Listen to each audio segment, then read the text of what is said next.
Traveling by bike efficiently and safely, of course, is a key issue in the mayoral by-election, and so far we've heard from some of the candidates. Let's run it down for you right now. Saunders and Anthony Furey vowed to rip up bike lanes on University Avenue. Now, in 2014, then candidate Olivia Chow vowed to build 200 kilometers of bike lanes. So far this time around, she hasn't updated her intentions around the issue of bike lanes. And as a councillor, Brad Bradford supports the bike lanes on Yonge through Midtown. So for more on what's best for the city in terms of getting around on two wheels, we're joined this afternoon by Alison Stewart, the Director of Advocacy and Public Policy for Cycle Toronto, and Mary McDonald with Downtown Concerned Citizens Organization. Good to have both of you here. Mary, Alison, thanks for joining us today. So Mary, I'll start with you. You're the Downtown Concerned Citizens Organization who have concerns about bike lanes. I know you're a cyclist, so it's not that you're anti... And I have a bike. Right. Sorry, I have a bike and I drive, so yes. Right, so you're sort of, you've got to dump two, sides to this, but we're here to talk about cycling here. What are your thoughts on what you've heard so far in the campaign? And let's start, I suppose, with the sort of Saunders and Furey side of things, the idea of sort of taking away the bike lanes on a main artery like Yonge Street. Saunders makes great sense. We can't have bike lanes willy-nilly, like it's like spaghetti thrown on a plate. There has to be a balance, there has to be common sense. Not everybody can cycle. We are not Amsterdam. We can't cycle all year round. I would say that the average person might go 5 months cycling. Okay. That's it. Alison, what about you? Obviously, you're coming from a different angle on here. But, Mark Saunders has also said, or was it Anthony Furey, about, the money being spent on clearing bike lanes in sort of January and February as well. Your thoughts on A, the sort of Yonge lanes, and B, how frequently they are used? Well, one, I would like just to mention that, like Mary mentioned, that not everyone can ride a bike. Not everyone has access to and can drive a car. And regardless of what some of the mayoral candidates are saying, at the end of the day, the reason that the city has been improving their active transportation network, which includes complete streets, which provides a safe, separated space between pedestrians, people on bike, and the cars. And what we're seeing in areas when they install the complete streets, we see an economic vibrancy improve. We see more people coming out on foot and on bike because they have those safe options.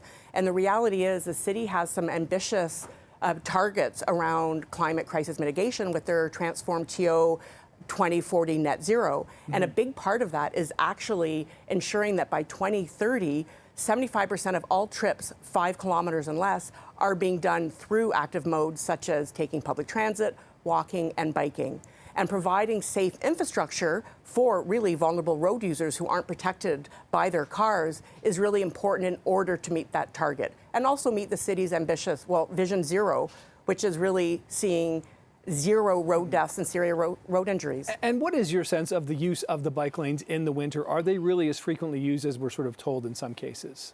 Well, one of the things that has taken place over the few years since COVID is, and with the expansion of active TO bike lanes, paired with the expansion of Bike Share Toronto, as we're actually seeing an explosion of interest in people taking bikes. And thanks to Bike Share, we have access to that data. And in fact, ridership has grown over 300% since 2017. And in 2022, they reached $4.5 million rides. So there is a demand for people biking, and increasingly, people don't own cars. When you live, one of the beauties of living in downtown Toronto is that you have access to alternative modes of transportation. We have a great public transit system. We have bikeways now. We have ways for people to get around safely. We just need to expand that out to the inner suburbs to give other people more options. Well, speaking of expansion, and Mary, this is an interesting point too. Just last week, the City of Toronto expanded its bike share network to hit all 25 wards of the city here. So it's pretty clear the city is has a focus on this. And there is an argument to be made by some that if you're on a bike, perhaps you can sort of lock your bike up when you find a business or a restaurant or whatever that you want to stop at rather than in a car finding parking. Is that not something that in the downtown could help businesses and restaurants, et cetera? It's also hurting business as well. I know that on Yonge Street, businesses are having a hard time. There's a thing. We are the sandwich generation. We don't just want to drive our bikes. Sometimes people have to get to work. That's great. But there are other people. And the reason that tens of thousands of cars come downtown every day, not every single person wants to drive, but they have to. We, the sandwich generation, we are dropping off kids, picking up kids, running errands for elderly parents. We're doing all kinds of things, and that's why the cars. So great to have cycling. I'm going to give you an example. There's great cycling on the Queen's Quay. On the Esplanade between Yonge and Jarvis, they want to put in dual cycling lanes. It's a narrow 3-lane street. The first condo at Yonge Street, the only way they can get their garbage out is to roll those huge bins out. Garbage trucks come to lift up overhead to empty it. You can't be sitting on dedicated cycling lanes to do that. Next to that is a dry cleaner. Every day the van has to go by and pick up and drop off. And right next to that, it's Postal Station A, the busiest station in all the insurance companies, corporations, banks use Postal Station A. There are trucks and vans that are dropping off and picking up mail all the time. You can't have dedicated cycling lanes there.